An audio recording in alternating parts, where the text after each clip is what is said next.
Every year on May 31, the World Health Organization and global partners celebrate World No Tobacco Day. The annual campaign is an opportunity to raise awareness on the harmful and deadly effects of tobacco use and secondhand smoke exposure. It's also used to discourage the use of tobacco in any form. Hi there, welcome to another Jamaica magazine. I'm your host, Audrey Williams. The focus of World No Tobacco Day is on tobacco and lung health. So coming up next is a timely reminder, followed by the news. Smoking, it's bad for your health. There's nothing cool about this habit. Tobacco smoking is a silent killer that will snare you in a horrific cycle of addiction that robs you of your money and your health. And it's not just you who suffers. Those around you who inhale the smoke are also at risk, your friends and loved ones. So stop if you've started, or resist before you begin the habit. Stay healthy.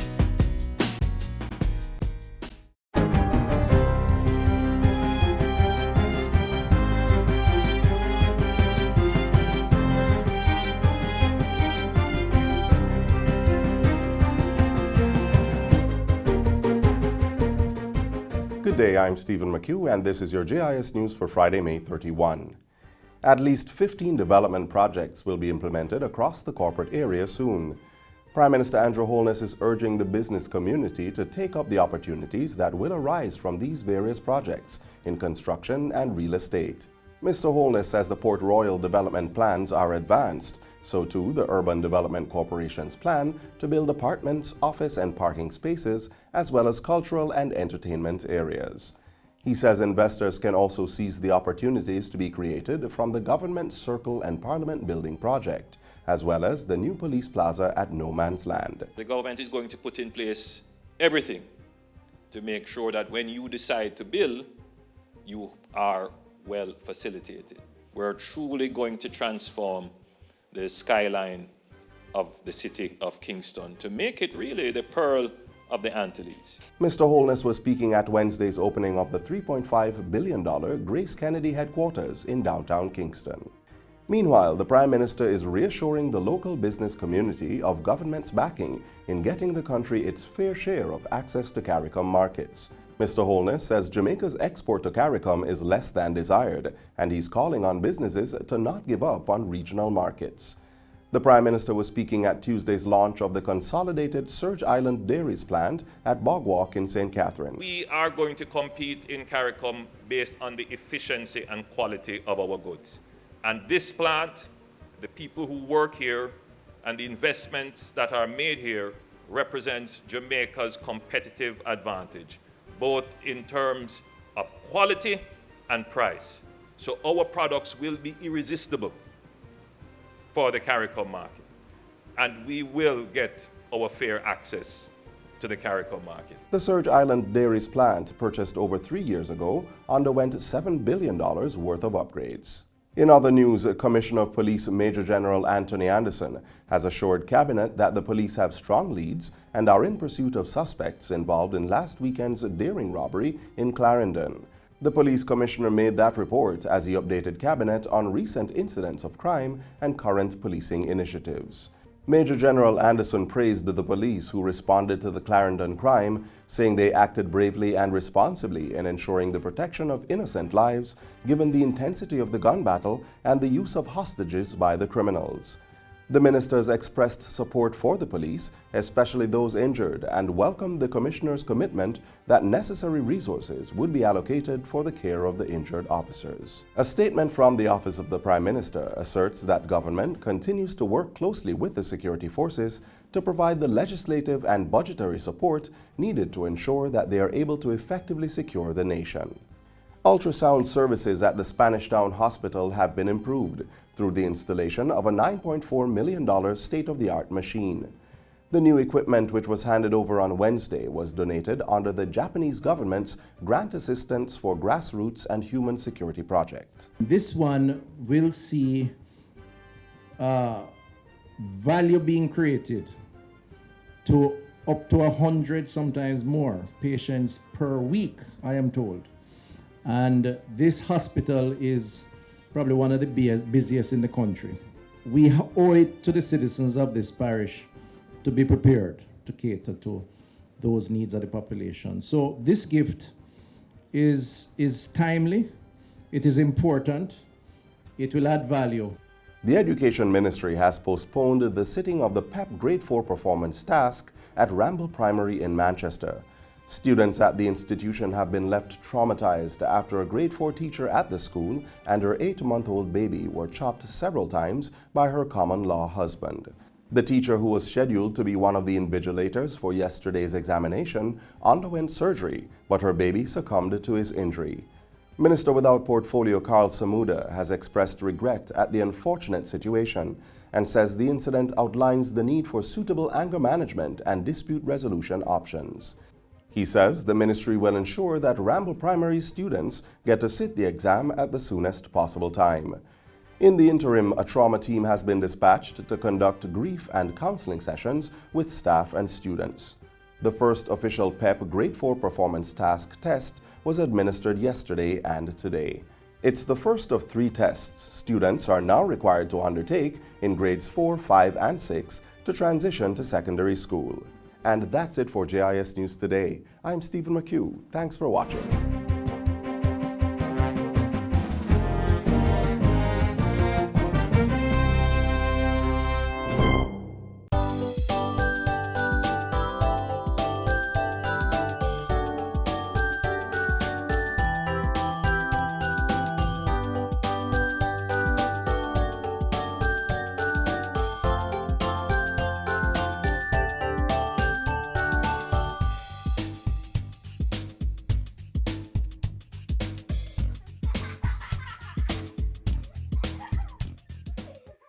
It's the last day of Child Month 2019, and we're closing out with 3 new features. First up is a feature on how the Salvation Army School for the Blind and Visually Impaired is empowering and enabling students to achieve their fullest potential. It is amazing. It is amazing. This institution has been more than a school to me. It has been a home away from home. And it has enabled me to be the person who you see today. So amazing. We are a few. My name is Tashtika Sam, and I'm a prefect of the Salvation Army School for the Blind and Visually Impaired. I've been here since the age of 6. The Salvation Army School was founded in 1927, because it's a school for the blind. We do have children who have low vision, yes, and some are totally blind. So Tashtika is one of those she is totally blind. When I was born, I was 7 months premature, and they diagnosed me with retinopathy of prematurity.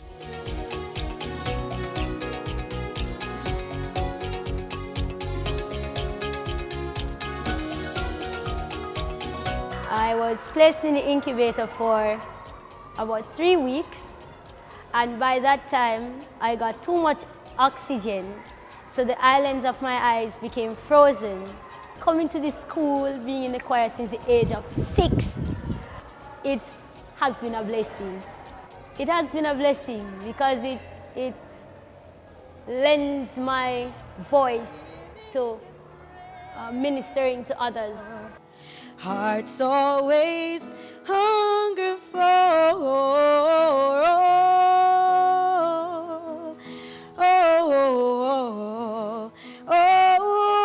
hearts always hunger for, hearts always hunger for. Over the years, we have participated in the JCDC competition, and our students have been doing well. And Tashtika is one of those who have done very well. She has performed at different events and has been successful in taking home trophies from time to time. In 2013, my choir got 2 firsts and a second at the children's gospel competition. My first place was in choir, first ensemble, second solo. In 2014, we got first in choir. In 2015, I did performing arts with recorder. I got gold and reached parish finals. In 2016, I did solo for the school at the children's gospel competitions. I came second, winning a trophy, winning $15,000, a tablet. What song is that? Stand by me.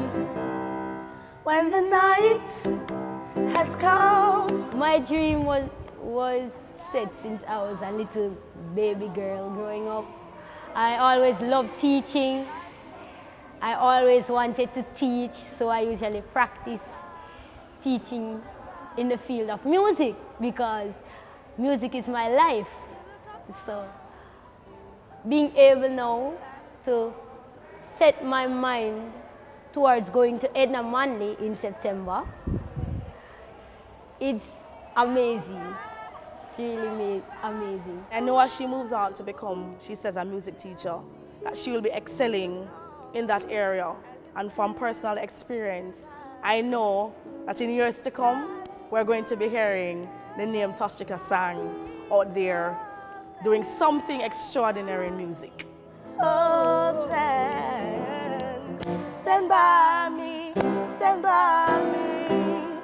That's crazy. I encourage the deaf children to have deaf pride, to know that they can. You're on the same level as a hearing person. It doesn't matter that you can't hear. You have a lot of deaf adults who are successful, and you can achieve. You can get the education that you want, you can do anything that you want, you can achieve.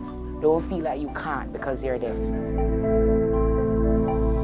In believing that nothing is impossible, I have been able to culture a very positive attitude to life, and that positive attitude has worked for me, and I am confident it will work for others. I would want to say to persons with vision impairment and disabilities that it is critical that they become tooled or retooled with the appropriate technologies that can help to drive the way forward so that they can accomplish their vision and their goals. Children with disabilities, whether you have CP or not, I strongly believe that you have a purpose. My disability has taught me that when it says the sky is the limit, it is. There are times when you're going to fall, but what is to stop you from rising?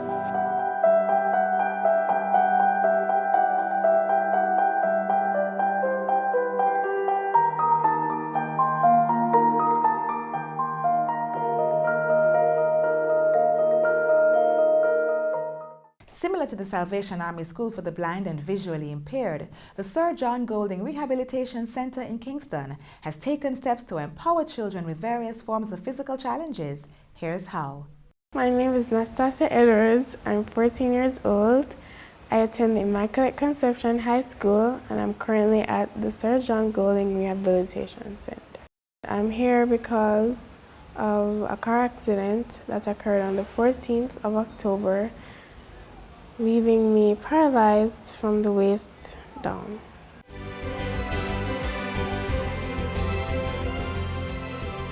Nastasia Edwards is one of many children in the pediatric ward at the Sir John Golding Rehabilitation Center. Formerly known as the Mona Rehabilitation Center, it was founded in 1954 by an orthopedic surgeon named Sir John Golding to treat patients during the polio epidemic and caters to all ages. In the case of Nastasia, she had this injury to her spine, which then caused the spinal cord to be damaged, and it happened roughly from her waist down. So she's not able to move her legs, but she has full function of her arms, which is why we're doing what we're doing in terms of strengthening her arms to do everything for herself. A typical day here, I wake up, I have breakfast, I go to gym, and I come back from gym, I have lessons. Most young children at the center are integrated into the Hope Valley Experimental School, a government-operated school which provides education up to the GSAT level, or work with a tutor to continue their studies. We don't want any child who is admitted, who has, her school life has been disrupted. We don't want it to be disrupted any further. So where we can, we get a tutor in, whether it's through the school or through from our side, the arrangement is made.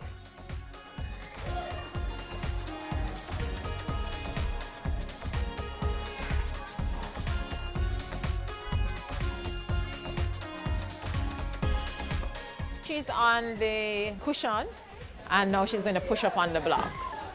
Count it, Nastasia, and breathe. Up again, 4, very good. One, last one, good. Awesome.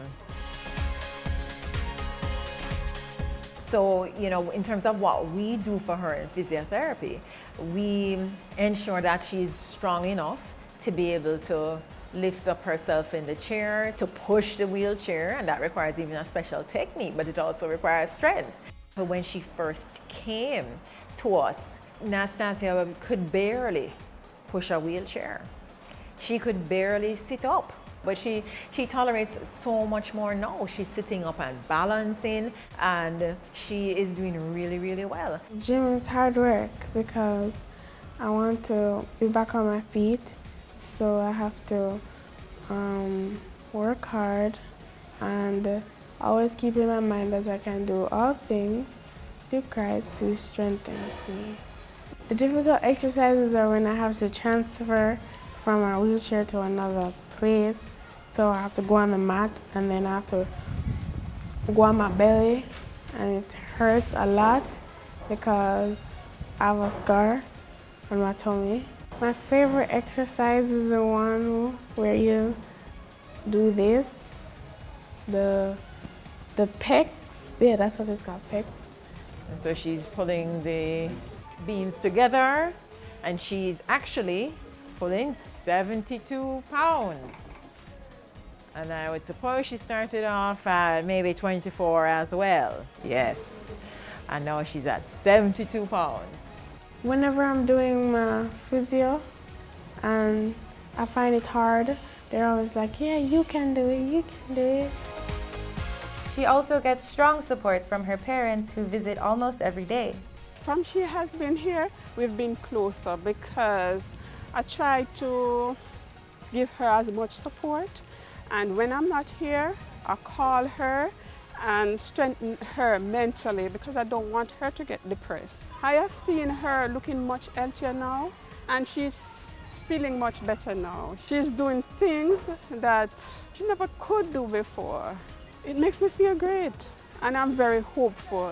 What we aim to achieve for our patients is to ensure that our patients are rehabilitated. And when we say rehabilitated, we mean within the limits of their disability. We want to return them to as much function as possible prior to the injury. And then, of course, once we have rehabilitated them, the intention is to get them back into society, reintegrating them into society, whether it's back to school, back to work, depending, of course, on the age of the person. Well, in terms of the services offered here, physiotherapy services, medical services, and the nursing services, the social work services, the dietetic services as well, and we have a counseling psychologist who, again, will help patients with adjusting to their disability. Aware of the many barriers persons with disabilities face trying to integrate into society, financial support from the NGO Monex Limited provides job opportunities for the center's patients. Skills development is also facilitated through workshops on woodwork, graphics, photocopying, printing, and binding. And patients interested in pursuing sports have the opportunity to train and represent the country on an international level through the Jamaica Paralympic Association. Sometimes I have mixed emotions because I'm not able to move around freely like a normal person would. But sometimes I have my hopes up. I trust in God, and I think positively that I'll get up out of the wheelchair, walk again, and live life to the fullest. Here's how we sign the alphabet. A, B, C, D, E, F, G, H, I, J, K, L, M, N, O, P, Q, R, S, T, U, V, W, X, Y, and Z. Now I know my ABCs. Next time, won't you sign with me? Have you heard about Kirk Wint? Kirk is a 17-year-old Special Olympian who, despite his disability, is doing wonders in sports. So why do you love to run? A good game, a good game. At first, I tell her it make me sad. First time I usually cry, just looking at him, I usually cry and stuff. And I said, Mommy, what you cry for? So I'm born, you know. So now it's coming like nothing to me, coming like I don't even have a special child. Kirk Wint has been diagnosed with cerebral palsy, which impacted the formation of his lower limbs. Cerebral palsy is caused by damage to the brain, which impacts muscle tone, movement, motor skills, and oftentimes sight, speech, and learning. Kirk, however, has not allowed this condition to define who he is. Kirk is twin. Yes, he is, girl and boy. So Kirk born half-4 from Kirkcallie. So growing up, there I see difficult and stuff, but people always say nothing is wrong with him because it's girl and boy, so they're normally slow. But anyway, I go back a Spanish town and I meet the doctor and she said, Kirk born breech. I said, what is breech? And she said, born footway, which I know him born half-4 the girl. So from there, you know, just monitor him and stuff and so, but Kirk is very active. Cannot walk, but active and climb every tree. That's him grill, him that. I always teach him stuff and him always can learn, him easy remember things. And okay, but I realize him now walk do all sort of thing. The surgery, I remember when it cost so long, but I never get to buy the brace at the time, so it really like set him back then and so. Without the brace, Kirk's condition could not have been rectified, and as such, he was never able to walk on his legs. Still not deterred by this setback, Kirk went on to make a name for himself by representing Jamaica twice at the Special Olympic Games, earning himself a total of 3 medals. Going to license school now, go there and hear about Special Olympic and they carry him because they come there and interview them and stuff and they see where him can, you know. So I always carry him and so now I get to go on to the Special Olympic. Film specialty, you know, is run pan him on a softball throw him do. That's a film sports softball throw. So you know, up here so have everything. Kirk Wint is one of 2 physically challenged students at the License Center of Excellence. He loves sports, and so he had the opportunity once again to represent Jamaica in the Special Games. And so he went to Dubai in February, where he participated in the 50-meter dash. Yes, and he got a silver, and he participated in a softball throw, where he earned himself a bronze medal. We are proud of all our students, and we're even more so proud of Kirk Wint. Our motto here is adding value. And so Kirk is treated like a normal child. He gets to participate in any activity he wants to. There are times when he wants to be the gate man, and he will be out there opening the gate and he will be assisting them, telling them how to shuffle in the bus. Go over there. So Kirk is just normal. He's included, he's involved, and he is good. And why do you love to come to school? To learn. Take my education. And what else you do at school? Play football. Kirk is an easy student to teach. He's very attuned to things around him. He's amiable and he fits in very well. There's nothing that he thinks he cannot do. So therefore, his impairment doesn't pose a problem with anything at all. He's just integral in the learning process, and that makes it easy to teach him. Normally when he wasn't like this old, because he's 17 now, he would hold on and walk around. Now, he rather run around the house. That him can run around the house and reach for. Run outside, that for him. But him having walker. Him have the power chair and having walker. But he's not a walker man, he rather run for it and he reach quicker. Yeah man, but you know, bathroom, everything, he can do everything for himself, just not him not walking. Everything, him bathe himself, everything at him that. Ready to school, everything. But me not make him go like the fireside, you know. Kirk help me. Kirk greater me coconut. Anything for greater him that. Sometimes I say me do it. That's why I not like do nothing for you no mommy. That's why everything. Yeah man. Sweep out in room, spread up in bed at him that. They say it takes a village to raise a child. Kirk's village expands beyond these three wonderful women. And with their help, it is safe to say the best of Kirk is yet to be seen. So what do you want to be when you grow up? Tyler. My wish right now, tell you the truth, I was always hope and pray that one day I would see him walking to me, but I don't know if it's possible, tell you the truth, because he gets older now. So, but I just accept him as it is, and I just hope and pray that things that he need, he really will get it, because he always want a lot of stuff, and you know, those children what they need, see him having phone there, you know. Yeah man, I just always want him to be comfortable. Yeah, I always try my best with him. What do you want to tell mommy? I love you much.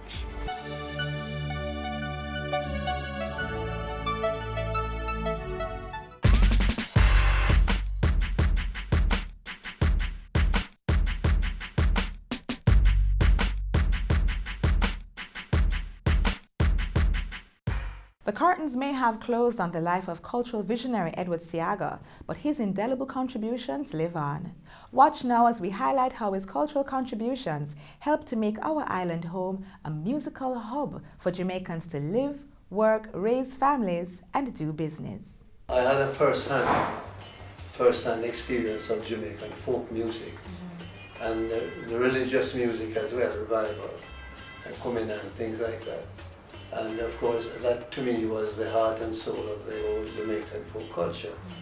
So I extended that in the late 50s, about 10 years later, to being a producer of Jamaican music. And I was doing so just at the time when Jamaican music was, the original Jamaican music was emerging. In 1955, he supervised the recording of an album of ethnic music on the Folkways label. It was a project that had grown out of the scholarly research he'd done, but that wasn't enough. Seaga wanted to do more with music, so he founded his own label, WIRL, West Indies Recording Limited, in the late 50s. Among his first signings was the Trenchtown singing duo of Joe Higgs and Roy Wilson.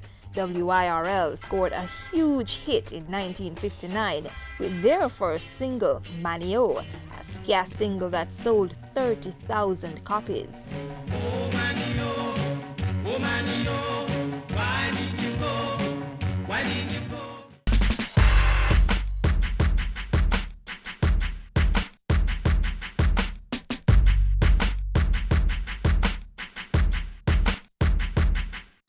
And just like that, we have arrived at the last page of today's magazine. But don't worry, you can turn the pages with us again tomorrow and every day after. While you wait, visit our website, gis.gov.jm, for our daily video uploads and news stories. You may also follow us on all our social media sites for the latest information on government programs and initiatives. I'm Audrey. Have a great weekend.